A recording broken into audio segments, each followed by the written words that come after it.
battle continued to rage around the mountain. After lowering Courtney into the catacombs, Callum transformed back to his dragon form. It was the fastest way to return to the gates. Even with the Master Keeper out of harm's way, he had an obligation to keep, and he would die defending the mountain if it was required of him. Dark smoke billowed up from below as he soared over the carnage beneath him. Screams of rage and pain filled the air, along with rolling boulders and thunderous booms. The lightning snaked across the sky, more intense than before. He avoided being scored by one fork of energy by performing a rolling dive. Something from the ground, he couldn't see what, launched a boulder in his direction.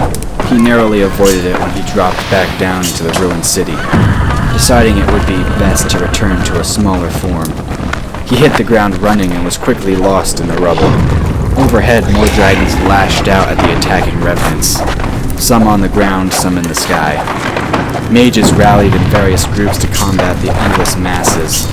Callum saw one revenant make its way towards the direction of the sacred island. He called out a warning, hoping the emoji would be able to keep it from reaching the near him. The mist he had created earlier had dissipated, and it took some effort to restore it. The effort hardly seemed worth it, though, as he saw several revenants headed his way. He whipped out his bone knife and transformed as he ran to the defensive, swinging his blade. Claws slashed the air where Callum had stood only moments before. Enraged, the revenants moved to counter the attacks the Dragon Lord inflicted on them. The cuts he inflicted were shallow, though, and did little to slow them down. Walter felt like his lungs would burst or his heart would give out as his feet pounded back up the corridors. He knew he wouldn't have found his way without the aid of the strange fire the messengers had left behind. Despite that, he had to stop many times to try and regain his breath. The urgency seemed no less for his body's weakness. Callum said he'd keep Courtney safe, which he assumed meant moving her from the immediate area. If she wasn't there, how on earth was the mountain to be opened once more? Things outside must be changing, and quickly. He had no idea how the messengers knew so much, but chose not to question it. His skin still tingled with the heat of whatever it was they'd given him. He could feel it flowing through him like heated saline. Part of him wanted to stop and examine this gift, but he knew he didn't have the time. Well, there was nothing like trial by fire, he supposed. Either you had what it took or you found out real quick in the afterlife. At least he'd get to see his wife and daughter again if that were the case. Part of him knew he'd miss someone special if that were to happen, though. Dust flew up as he pressed on. Small fragments of stone fell from above as the mountain shook. Just how much torture could the earth take, he wondered. Regardless of how much, things were sure to get even more interesting once they reached the gates. He could only hope the messengers were right and that someone would be there to open them for him. Courtney shuddered as the cavern shook. She knew she had to get out of there, but had no idea how. The wood of the lattices was far too strong for her to move, nor did it seem inclined to grant her requests to soften or change. Just how had Callum gotten her into this chamber in the first place? She tried to recall the sensations, and then she realized she'd essentially slid through the rock to where she now stood. If she could persuade the rock to let her back out, then she could get back to the battle. Courtney. The keeper paused as she heard her name, in Anwen's voice of all things. She spun around as if to see a ghost, but there was nothing there to see. Then she realized what she heard was in her mind. Soul speech, except it was stronger than last time. Anwen? She called back. Is that you? You must return to the gates and open them. Anwen instructed, but Courtney shook her head, even though she doubted her friend could sense that. You know I can't. She protested. We can't let the revenants in. The ground shook once more, sending her into one of the stone caskets. She had to scramble to regain her footing. But Tyler and I must get out if we are to win this battle. Anwen countered. Trust me. Courtney's heart palpitated painfully. Did that mean Anwen had succeeded? She hoped so. As for her friend's request, she had no idea how to get there from here. There had to be fighting in the ruined city by now, and there was no way she could persuade the rock to take her that far. At least, she didn't think she could.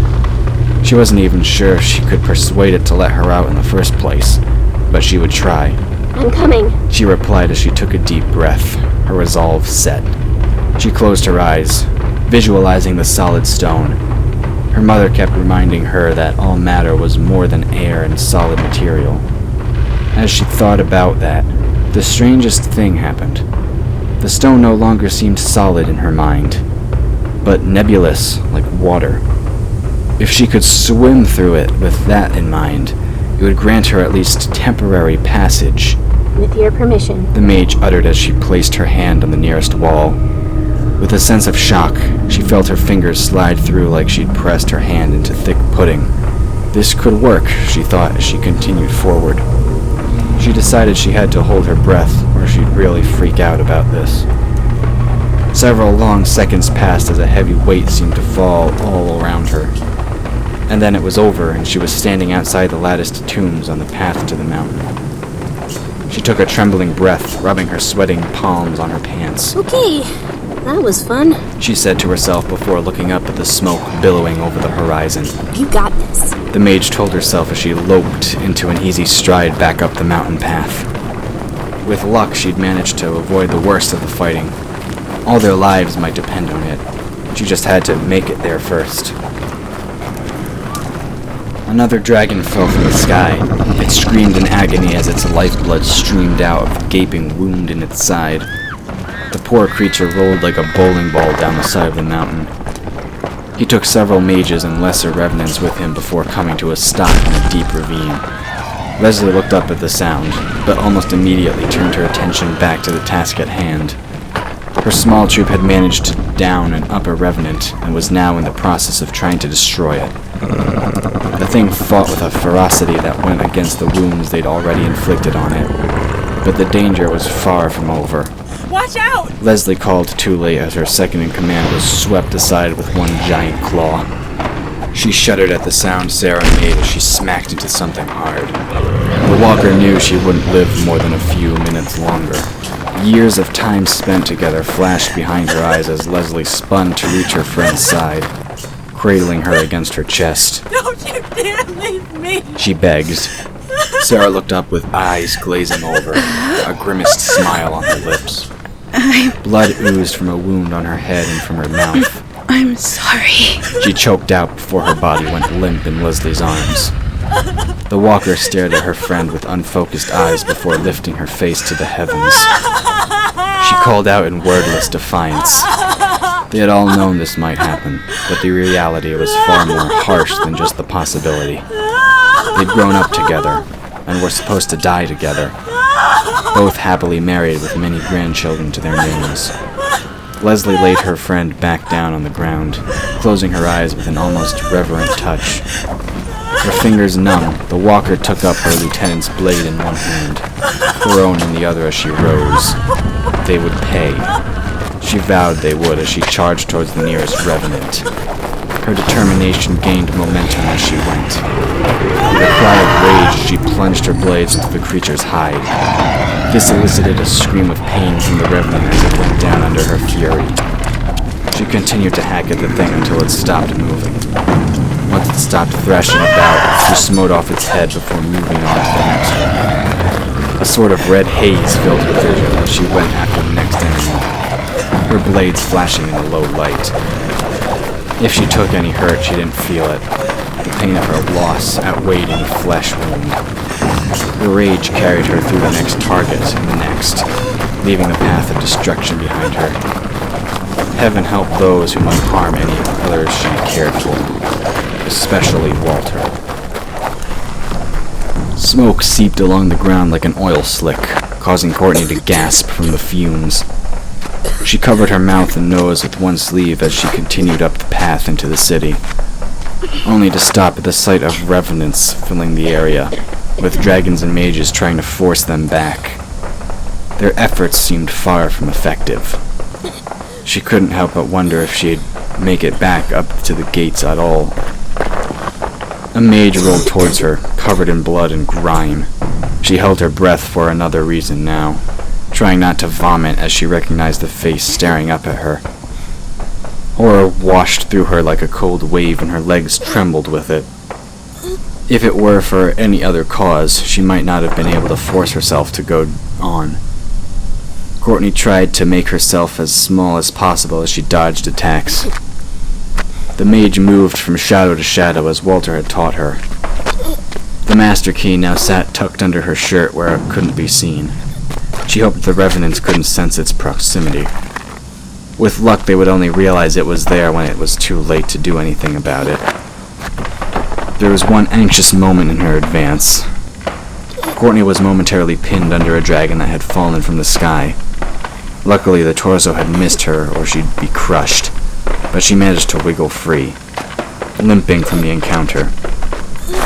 Before long, she made it to the area of the inner courtyard and ruined amphitheater.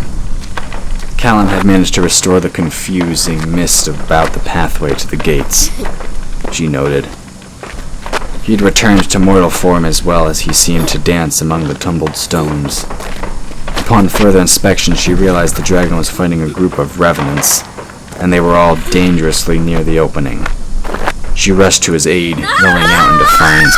The dragon's eyes widened the moment he recognized Courtney's presence. You should not be here! He protested, though he had little breath for scolding as he warded off another blow. Courtney moved in to protect his back, hacking at the clawed hands reaching out towards the both of them. She managed to sever the offending limb, but it cost her as the bone blade she'd wielded flew from her hand. Weaponless, she prepared to cast a freezing spell on her foe. Use the key! Callum ordered her as he managed to strike a crippling blow to one of the revenants attacking them. The creature staggered back. Its movements caused it to land on its rump. Blood spewed from the wicked gash that hadn't been there a moment before. Heeding his advice, Courtney pulled out the blade. She had no trouble asking it to transform into the sword she'd seen Anwen use before. The sword seemed meant for her hand, fitting easily to her grip. She swung it and another revenant lost a limb. Courtney continued to attack the revenant now harassing her. The heat of the blows separated her from her companion.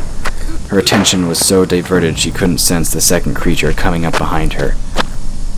Callum turned in time to see the creature rear its massive head to bite the mage in half. He gave one more thrust of his sword at the foe attacking him, pulling his blade through its midsection in an arc. In the same fluid motion, he turned to intercept the revenant aiming for Courtney's back.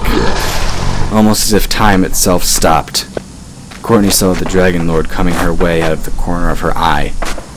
She turned slightly, her blade slicing through the revenant in front of her. Light erupted from the wound as the thing exploded, and then Callum was there between her and the second foe.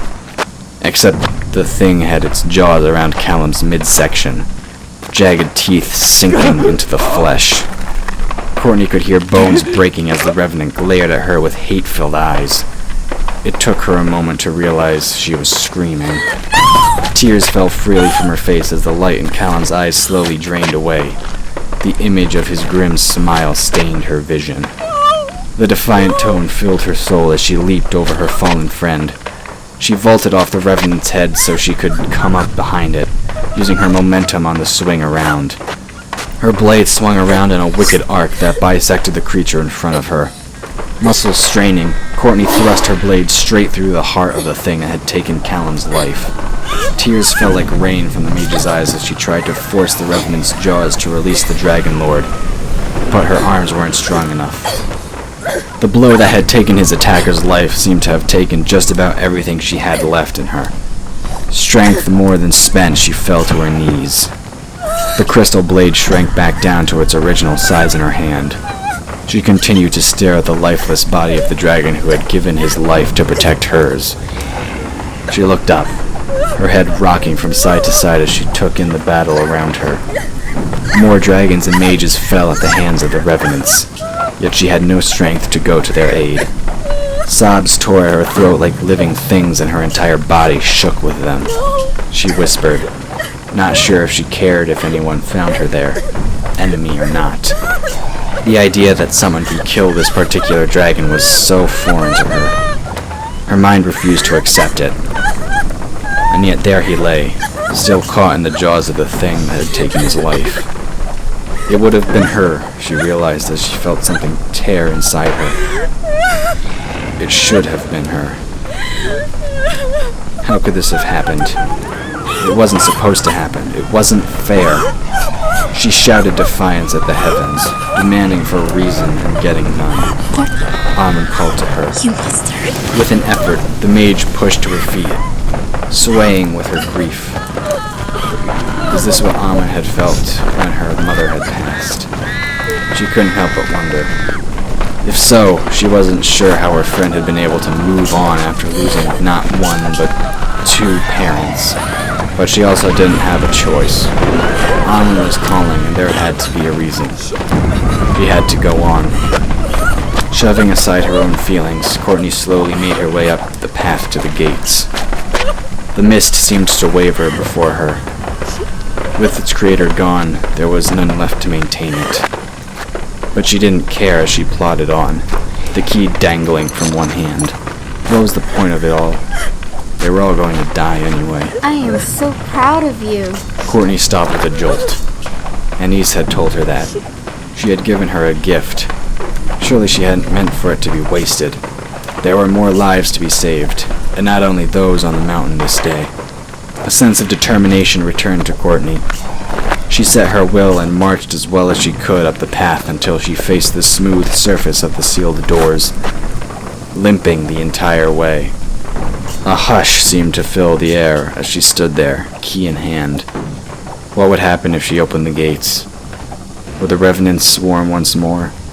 If so, she knew she couldn't hold them back. But Anwen had asked her to open them, and she trusted Anwen.